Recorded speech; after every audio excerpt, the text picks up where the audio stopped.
जनगणना अधिनियम 1948 भारतीय संविधान में राष्ट्रीय जनगणना आयोजित करने के लिए वैधानिक ढांचा प्रदान करता है। वर्तमान की स्थिति के बारे में बात करें तो भारत सरकार ने विलंबित जनगणना 2021 में जातीय जनगणना को शामिल करने की मंजूरी दे दी है, जिससे स्वतंत्रता के बाद बंद हो चुकी परंपरा को पुनर्जीवित करने का प्रयास किया जा रहा है।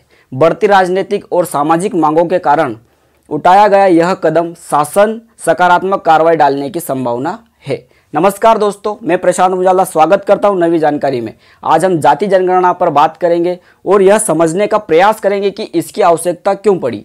आज़ादी के बाद बंद हो चुकी इस परंपरा को वर्षों अपनाया जा रहा है, वर्षों के बाद में अपनाया जा रहा है, तो इसको जानने एवं समझने का प्रयास करेंगे। वर्ष 1951 की जनगणना से लेकर अब तक जाति जनगणना केवल अनुसूचित जाति एवं अनुसूचित जनजाति के लिए की जा रही है, जिससे अन्य पिछड़ा वर्ग, ओबीसी तथा अन्य जाति समूहों पर कोई राष्ट्रीय डेटा उपलब्ध नहीं है।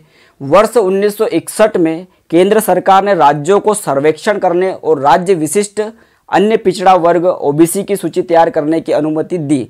अंतिम राष्ट्रीय डाटा संग्रह वर्ष 2011 में SECC के माध्यम से किया गया था, जिसका उद्देश्य जाति जानकारी के साथ साथ परिवारों की सामाजिक आर्थिक स्थितियों का आकलन करना था। भारत में जाति आधारित आंकड़ा संग्रह करने का एक लंबा इतिहास रहा है, जिसमें वर्ष 1931 तक की जातियों की सूचना मिलती है।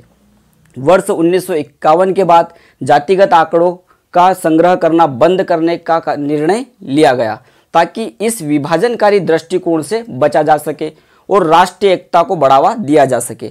जाति जनगणना की आवश्यकता की अगर हम बात करें तो वर्तमान में SC और ST के लिए डेटा उपलब्ध है। ओबीसी तथा अन्य जातीय समूह पर कोई विश्वसनीय डाटा देखने को नहीं मिलता है। इस कारण से कई लोगों का ऐसा मानना है कि नीति निर्माण में बाधा का सामना करना पड़ता है।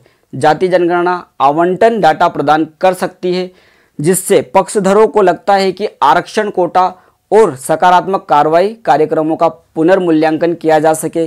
जाति आंकड़ों के अभाव के कारण ऐसा माना जाता है कि ओबीसी जनसंख्या का अनुमान स्पष्ट नहीं है। मंडल आयोग वर्ष 1980 में ओबीसी की जनसंख्या का अनुमान 52% लगाया था। राजनीतिक और चुनावी प्रभाव से ऐसा भी माना जाता है कि सटीक जाति डेटा से विशेष रूप से राज्य और राष्ट्रीय चुनाव में हाशिए पर रहने वाले समूह का बेहतर राजनीतिक प्रतिनिधित्व हो सकता है। जाति जनगणना के आलोचकों का कहना है कि जाति जनगणना जातिगत चेतना को गहरा कर सकती है। जाति विभिन्न समाज की दिशा में काम करने के बजाय विभाजन को वैध बना सकती है, यह आलोचकों का कहना है। जातिगत जनगणना से आलोचक यह भी अनुमान लगा रहे हैं कि सामाजिक विभाजन को पदानुक्रम और गहरा कर सकता है, जो संविधान में उल्लेखित बंधुता और समानता के उद्देश्य के विपरीत हो सकता है। अगर हम बात करें समानता बनाम समता की, तो यह जहां बड़े समूह को प्रतिनिधित्व से लाभ हो सकता है, वहीं छोटे कोटा विभाजन सामाजिक एकता को नुकसान पहुंच सकता है। जो समुदाय ऐतिहासिक रूप से उत्पीड़ित है, समूह के लिए आरक्षण सकारात्मक कार्रवाई, जो इतिहास की दृष्टि से प्रताड़ित समूह है, उनके लिए सकारात्मक कार्रवाई का उद्देश्य कमजोर होने का भी जोखिम माना जाता है। आलोचकों का यह भी मानना है कि सटीक जाति जनगणना से वोट बैंक राजनीतिक को बढ़ावा दे सकता है।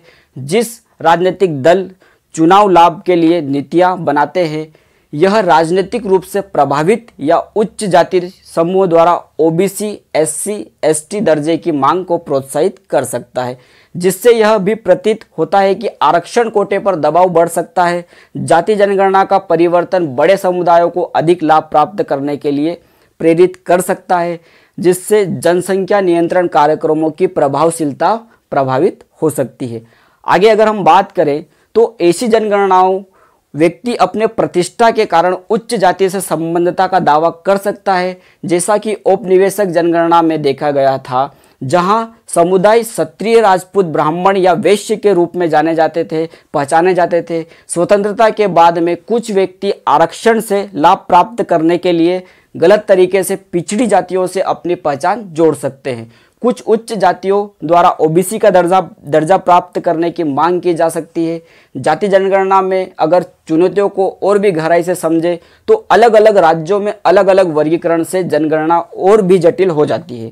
उदाहरण के लिए राजस्थान में मीणा समुदाय को अनुसूचित जनजाति के रूप में वर्गीकृत किया गया है, लेकिन मध्य प्रदेश में मीणाओं को अन्य पिछड़ा वर्ग में वर्गीकृत किया गया है। इन सभी बातों को ध्यान में रखने की चुनौतियों का सामना करना पड़ेगा। आदर्श भारत में सामाजिक न्याय और समावेशी विकास के लिए एक शक्तिशाली उदाहरण उपकरण हो सकता है। इसे पद पर नियुक्त किया जाता है और जिम्मेदारी के साथ लागू किया जाता है।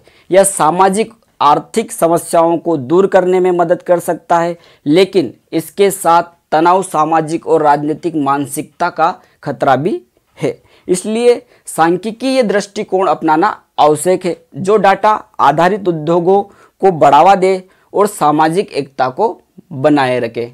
जाति जनगणना के बारे में आप लोगों की क्या राय है, हमें कमेंट बॉक्स में ज़रूर बताएं, ताकि हम आप अपने कंटेंट को और भी बेहतर तरीके से बनाने का प्रयास करेंगे। धन्यवाद। आपका दिन शुभ हो।